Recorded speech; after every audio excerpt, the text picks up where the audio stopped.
The Met Gala is always a source of great intrigue and irritation, and this year's exhibition of haute couture did not disappoint. I can personally attest that I was both greatly intrigued and irritated by Sam Smith, for example, who dressed as a plus-sized bearded wizard mermaid of flexible gender. And it's fair to say that the people's eyebrow was raised by action hero Dwayne "The Rock" Johnson and his big skirt. We always learn a lot from the Met Gala. Most importantly, we learn what our most irritating celebrities would wear if cost, taste and the ability to see were no obstacle. And this year we also learned that many prominent US commentators are in fact socialists. Jeff Bezos and his wife Lauren were the principal sponsors and hosts of this year's event. That led to boycotts and protests from some prominent people who apparently thought all of the previous galas were understated, salt of the earth, working class fare. This week also brought a bombshell conclusion to the real-life showbiz soap opera of the year, if not decade, if not millennium, Baldoni versus Blake Lively. More than enough to justify assembling an uncensored panel to talk about everything other than the Iran war. Joining me is the broadcaster and host of the Emily Austin Show, Emily Austin, the comedian and commentator, James Barr, the former Republican congressman and current bitchy fashion critic, George Santos, and the showbiz correspondent, Shasti Floor. Well, welcome to all of you. Let's start with the, Baldoni Blake Lively fiasco. And Shasti, you've been leading the way on this, getting huge numbers to your views on this.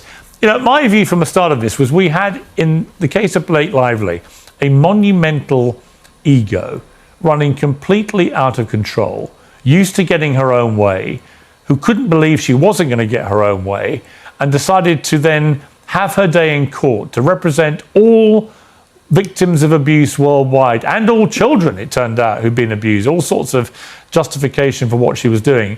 And then right at the last minute, when she had the chance to do this, she caved. And we're told she caved without being paid a single dollar by Justin Baldoni for anything, and with no apology. It is hard, from where I'm sitting, to think of this as anything other than abject humiliation for her that could have enormous brand-damaging consequence. Am I wrong?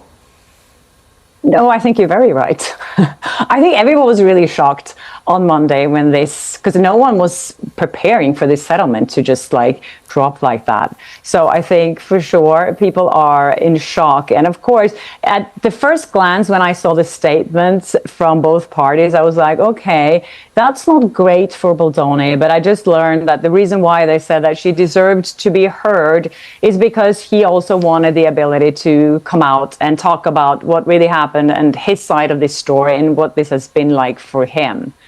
So, I'm as shocked as everyone else of how this turned out. And I think it was such an anti-climax because I think people have been really looking forward. Oh, I couldn't wait. I was so looking forward to this. Stand. Yeah. And I was looking forward to testifying as well, you know. I was salivating at the prospect of all this dirty linen being aired, although I realised how catastrophically damaging it would be for everyone involved. James Barr, you normally defend the indefensible. I know you've been in Australia defending the indefensible in your show, which oddly apparently did very well, which I find very hard to believe. But anyway, welcome back to Uncensored with your tan. Can you defend the indefensible here with Blake Lively? My tan is not as indefensible as George Santos, who has no business having a tan, considering where he's recently been. I do feel sorry for Blake here. Look, I have a question for you, Piers, because the thing that annoys me about this is, look, she's an actress, she is Hollywood, and so, yeah, incredibly annoying, and that's fine. We can accept that someone is annoying. They don't necessarily deserve all this heat, but you and the internet and everyone is always so ready to give men a sort of due process and to say, well, innocent until proven guilty. Right. But then when it comes to a woman like Blake Lively, you just attack. Ah, well, that's where you're wrong. You see, when she first wrote her op-ed piece, I think it was for the New York Times, whichever paper it was, I said I thought it was really powerful. Right. And I was shocked by the revelation she was making. The problem is, the more we got into the weeds of actually the reality of these revelations, the more it all fell apart. And in fact, recently, as we saw, most of the charges against Baldoni that she'd made, they all got ruled out by the court, right? And she was left with nothing really, other than a bit of a PR smear campaign against her, in which it was his word against hers and seemed all very inconsequential. But no, I made the fatal error, which I normally urge people not to do. I believed her. And the truth is, you shouldn't believe anyone about anything. You should say, as we've now seen in my statement, you should listen to people when they make allegations, respect the allegations. But we went through a very weird period around the world where people were compelled to believe everyone that came forward with any allegations. And the problem with that, James, is that often it turned out they were bogus. Well, not often. Well, actually, I'd love to see statistics on often. Actually, quite a lot of them fell by the wayside. So my point is, when people make allegations, you listen to them, you take them seriously, and you let the authorities investigate them. And if need be, you let a courtroom investigate them. You just said a minute ago you shouldn't believe anything. I said you don't automatically believe it. Quite the same. We went through a period where people were told you must automatically believe, and people were described automatically as victims. Actually, no, they're accusers who may well turn out to be victims, but due process actually means you investigate. Do you agree with that or not? No, I don't actually. I think we have to give people. I think we have to let people use their voice. We have to listen to them, understand. You have to believe have some empathy. Whether we believe it or not is not the same as accusing them of lying. I think it's okay to give people. Well, there's. You actually agree with me then? I'm not. I guess I'm agreeing with you, but I'm also saying that we also have to give people space to tell their story and then not accuse them of lying. I said no, but we're not doing that. You're not doing that. You are accusing her of lying. You're saying I literally just told you that when she did her op-ed making all the allegations, I said it was a really powerful thing. You gave it space. I made the error of believing her. But the thing is, we know, but Piers, we know. Let me just say one more thing. We know that so often these cases, like in so many of these cases where victims are accusing people, so many of them don't get justice. Well, that's a different story. Time and time again. No, the legal system isn't fit for this sort of thing. I don't disagree with that, but that's a different issue. So what do we do about this then? What do we do when people are saying one thing happened and we don't? How do we deal with that? I think you have to listen. Well, Emily, let me go to Emily for a response to that. Yeah.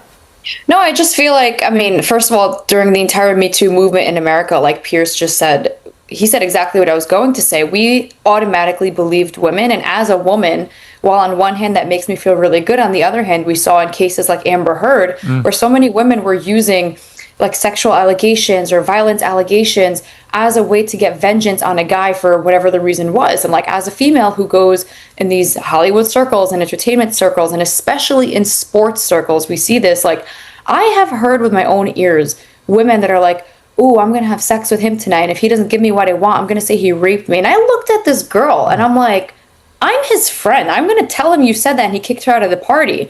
My point is, Pierce's point is that you don't blindly believe people. Both sides are entitled to having their voices heard, and that's exactly what we saw unfold. Clearly, Blake didn't have a case strong enough to uphold in the court of law. So to me, everything that's coming for her now is well-deserved, because you came to fight and then you cowered when it was time to show up for all your people that you're allegedly defending, but then you cower away. So it's like, I'm really not understanding what she was doing. It sounded like it was attention-seeking. Well, but I found that again, you get the feeling that everything with Blake Lively is so kind of, orchestrated and designed for PR. She turns up at the Met Gala a few hours after this settlement in her big dress. She looked great, right? She was a good-looking woman. She looked great in her big, long train, and she was prancing around for all she was worth. But you're thinking again, you were supposed to be going to court to represent the victims of abuse and harassment in the workplace all over the world. That's what you told the world. And then you cave at the last minute. You get no apology, no money. It's cost $60 million, apparently, in legal fees, which is unbelievable, all on this massive ego trip. And then you just go out like nothing's happened and go back to being the movie star. The problem, George Santos, welcome back to you on Uncensored. The problem for her, I think, is I tried to watch It Ends With Us again the other day. I thought I'd better watch it again before we do the trial, right? And I found it almost unwatchable. I just can't watch Blake Lively anymore on screen, and I think a lot of people feel that, because we all feel that we got conned, right? And we all believe the op-ed, we all believe she'd been harassed and abused and all this kind of thing, and then it turns out that actually most of it wasn't true. Well, let's put it this way. First of all, great being back with you, and I'm sorry that my beach bum tan bothers people. I mean, it's only because you got a better one than him, mate. Yeah, honestly, don't worry I about don't know it. if people expect He's been in Australia for God knows how long. I think that's ridiculous. He looks almost borderline albino, so that's what that's about. I'm excited to hear your opinion on this, though, George, as someone that is famed for lying quite often. Well, I'll put it this way. Look, I believed her op-ed when it first came out, much like Piers. I thought it was very strong and powerful, and I thought she had a great case. And as we started learning more about the case, I was pro Blake Lively, despite having a history of not liking her because of her Gossip Days era. She was very insufferable, has always been an insufferable person. But the moment I believed she was a victim, I was like, screw this, we're going to go full bore Blake Lively. I was Team Lively until the text messages with Taylor and the Ryan Reynolds stuff started coming out. And I'm like, wait, this is... And then the fact that she cowered and went into a settlement just tells everybody what we want to know. This was always about the IP of the movie. And because she saw that the movie had become a cult, I loved the movie the first time I watched it. Yeah, I did too. I don't have the desire to watch it again. I thought it was great. I saw it at the cinema the first time, and I thought it was a great movie. I really thought it was a great powerful, movie. and it did brilliantly at the box office. It was a smash hit. I mean, that's the farce of this whole thing. It was a smash hit. It had a great nostalgia to it, too. Yes. It was a smash hit movie, and she saw monies and dollar signs instead of a collaboration. And actually, the really weird irony is that Baldoni, from all the texts and emails, he comes across as the most groveling wokey you could imagine. This is a bloke literally going out of his way to try and be the wokest co-worker in the history of the United States. And the response to that was he ends up in a $60 million lawsuit. It's preposterous, the whole thing. Look, I think the funny thing for me was watching her pull up to the Met like nothing happened the day before, as you just pointed. By the way, she looked great. She was actually really well dressed. But it's so stunning to me that she had the gall to show up after she let everybody down. Like, it's a breathtaking brass neck of it all. It's like, you know what, I know I was going to represent all the abused and harassed women of the world and the children, but actually, see me on the red carpet. James, you're fine. Why? Because I think, regardless of that, she's still...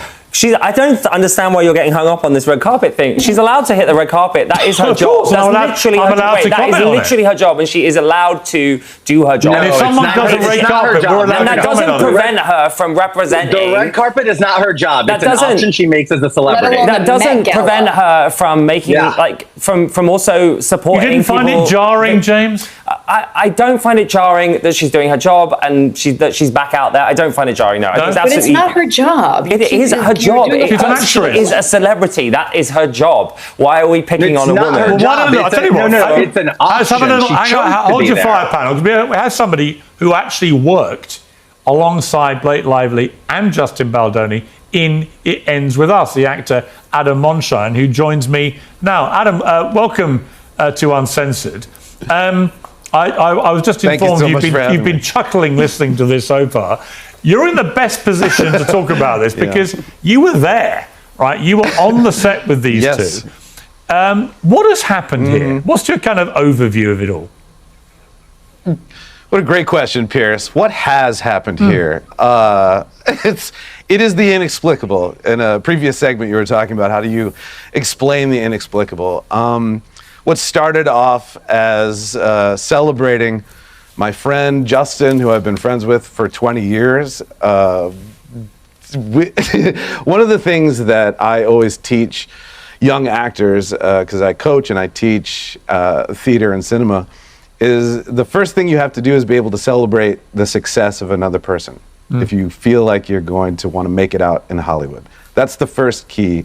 And that's been the community that we come from out here in the friend circle that is Justin Baldoni. And getting to know him before he's famous, before anyone knows him, we spend birthdays packing peanut butter sandwiches, bottles of water, no pictures, no Instagramming, and bringing them to Skid Row and handing them out to people for his birthday.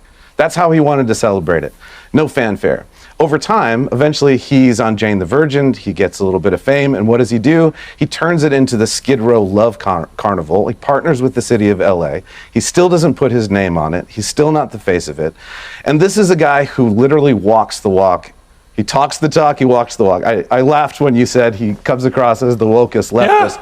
because it is actually his real intention, and that's what gets him in trouble, is that he's so pure in an industry that is so skeptical and so selfish and so nepotistic and so narcissistic, and he truly means what he says. He has the biggest heart of any person I've ever met. So when he is directing this big movie, the sad irony is, I was a huge fan of Blake Lively's work as an actress. I was part of the casting process when he's going through all of the different choices, who could play this role that she was eventually cast in, and I pushed hard for her. He was in the circle of friends. I was like, Blake, What do you think of her now? Blake, she's perfect. Oh, Piers, I feel sorry for her ultimately. Do you? I can't imagine what it must be like to be inside of her mind. Yes, I don't have a shred of sympathy. I think this was entirely. I think it was entirely self-inflicted. I mean, it's interesting because you got dragged. I have very